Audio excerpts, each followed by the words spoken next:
Fala galera, seja bem-vindo ao canal de curiosidades que cercam nosso mundo. Hoje vamos falar dos 10 fatos sobre a missão Apollo 11. Antes de mais nada, peço a vocês que se inscreva no canal e já deixe seu like.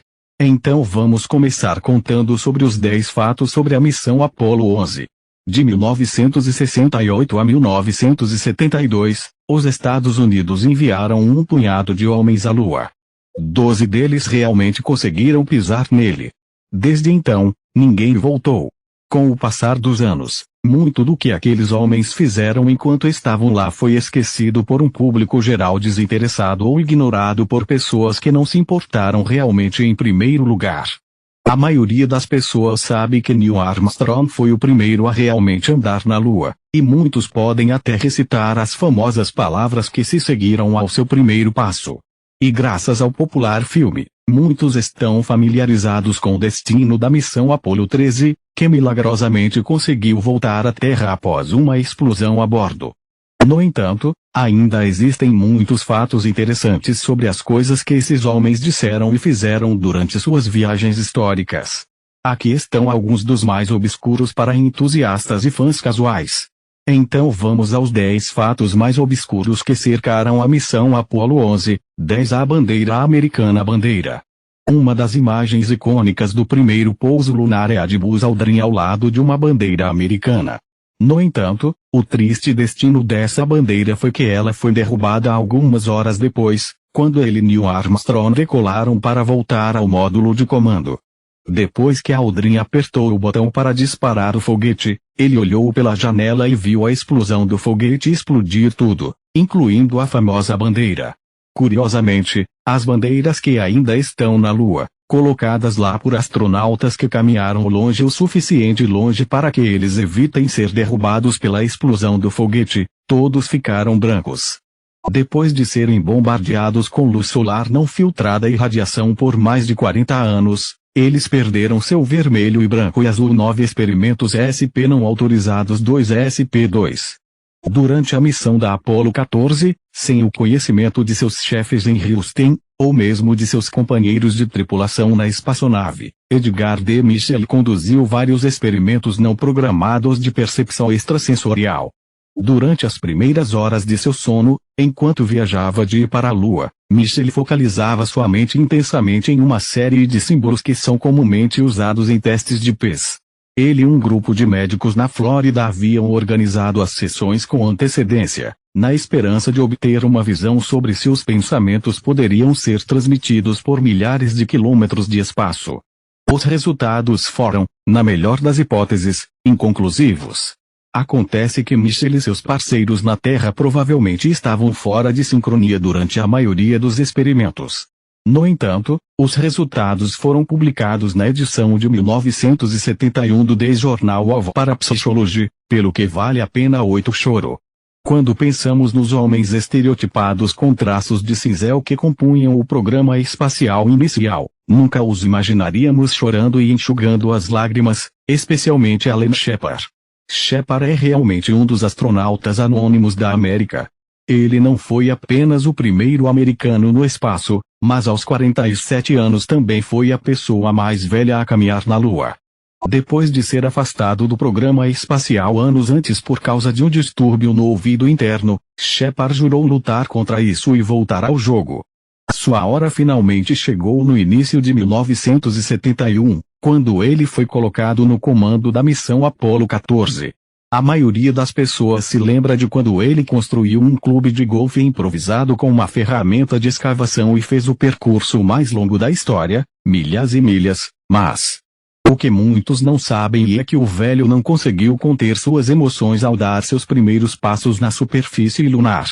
Alan Shepard chorou enquanto estava na Lua. Depois de tudo que ele passou, quem poderia culpá-lo? Pena que não havia como enxugar as lágrimas. 7 Comunhão lunar. Os chefes da NASA advertiram os astronautas que, como praticamente todo o mundo estaria ouvindo, eles não deveriam se envolver em nenhuma observação abertamente religiosa durante suas viagens à Lua. Já que eles deveriam representar toda a humanidade, porque se arriscar a ofender pessoas de outras religiões. No entanto, Buzz Aldrin sentiu que a ocasião era muito importante para deixá-la passar sem fazer algo significativo. Então, depois que o pouso foi concluído e eles estavam esperando para dar aqueles primeiros passos históricos, Aldrin pegou o rádio e perguntou a todos que estavam ouvindo: encontre uma forma de refletir sobre este momento da história e de agradecer como bem entender. Para ele, isso significava produzir uma hóstia de pão sem fermento e uma garrafinha de vinho que havia guardado a bordo. Depois de recitar uma passagem do Evangelho de João, ele comeu a hóstia e bebeu o vinho, tornando-se a primeira, e até agora a única, pessoa a observar o ritual cristão da comunhão na Lua. Neil Armstrong supostamente observou seu parceiro com respeito, mas não participou. 6. As primeiras palavras. As famosas palavras de Neil Armstrong ao dar seu primeiro passo na Lua: esse é um pequeno passo para um homem, um grande salto para a humanidade, tem sido o assunto de um debate sem fim, com muitos acreditando que ele falou mal ao omitir o "a" diante do homem, tornando sua declaração redundante. Deixando isso de lado, as primeiras palavras ditas enquanto a espaçonave estava realmente na superfície da Lua têm sido tradicionalmente entendidas como as palavras que Armstrong disse logo após pousar em segurança: Houston, base da tranquilidade aqui. A águia pousou. No entanto, havia tanto jargão técnico sendo retransmitido entre os dois astronautas durante o pouso que é muito difícil dizer exatamente quais foram as primeiras palavras ditas na Lua. Para complicar ainda mais foi o fato de que o pouso de Armstrong foi tão suave para que nenhum dos homens pudesse estar completamente certo do que foi dito imediatamente após pousarem. De acordo com as transcrições, tudo se resume a 3 prováveis candidatos. Pode ter sido Aldrin apontando que a luz de contato se acendeu dizendo luz de contato. Armstrong então instruiu Aldrin a desligar o motor de descida dizendo, desligue. Aldrin em seguida desligou o motor e disse, tudo bem. Parada do motor. Nada disso soa muito importante, e é por isso que provavelmente é melhor seguir a mensagem de Armstrong para o controle da missão em Houston 5. A Lua fede. Uma coisa que surpreendeu os astronautas que visitaram a Lua foi seu odor pungente. Claro, eles não sentiram o cheiro até que estivessem de volta dentro do módulo lunar e estivessem saindo de seus trajes espaciais. O pó muito fino começou a chegar a todos os lugares, inclusive no rosto e nas mãos dos astronautas. Alguns deles até sentiram o gosto do pó lunar. Ter 4 bilhões de anos e entrar em contato com o oxigênio pela primeira vez aparentemente cria um cheiro bem distinto. A maioria dos astronautas comparou o cheiro à pólvora gasta, com a qual eles deveriam estar familiarizados por causa do serviço militar. Por que tem esse cheiro? Isso ainda é um mistério. Quimicamente, a Lua e a pólvora não são nada parecidas, então existem várias teorias sobre por que isso acontece. Quanto ao primeiro homem a andar na Lua, Neil Armstrong relatou que a Lua cheirava a cinzas molhadas em uma lareira. Que nojo. 4. Claro que nos lembramos da Apollo 11 como o destaque do programa Apollo, e talvez até mesmo como o destaque da exploração humana. No entanto, a missão de ensaio geral, Apollo 10, estabeleceu alguns recordes que nunca foram quebrados. Em primeiro lugar, além de ter os 2 nomes mais legais para espaçonaves, Módulo de Comando Charlie Brown e Módulo Lunar Snoopy, os 3 homens que voaram naquela missão são creditados como estando mais longe de casa do que qualquer humano esteve ou esteve desde então. Eugene Cernan, Thomas Stafford e John Young estavam a mais de 408.950 quilômetros, 254 mil milhas, de Houston quando chegaram ao outro lado da Lua.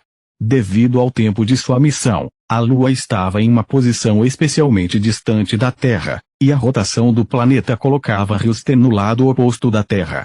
Mesmo que a tripulação da Apollo 13 tecnicamente tenha ido mais longe da superfície da Terra do que qualquer outra pessoa, a Apollo 10 na verdade viajou uma distância maior de onde começou.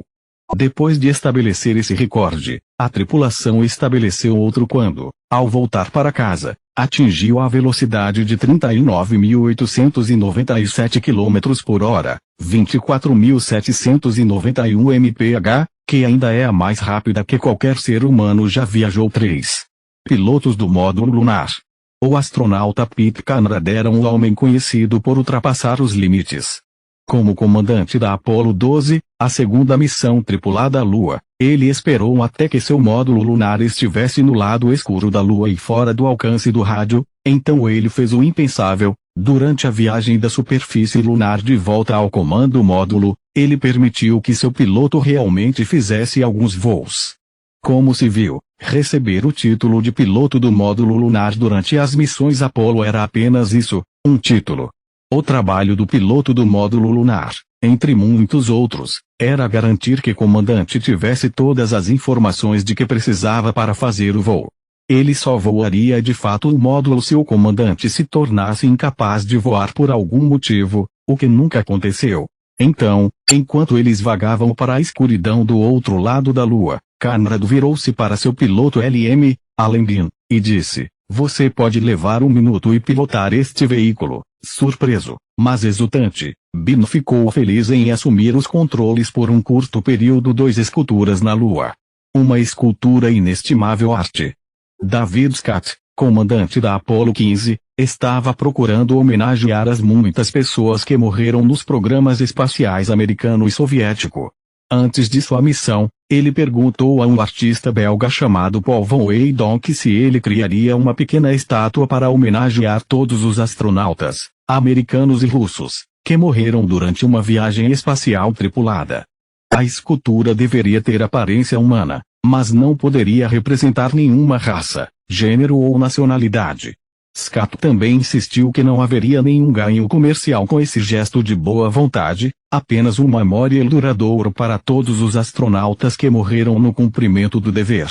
O artista concordou e, em 1º de agosto de 1971, a tripulação da Apollo 15 partiu.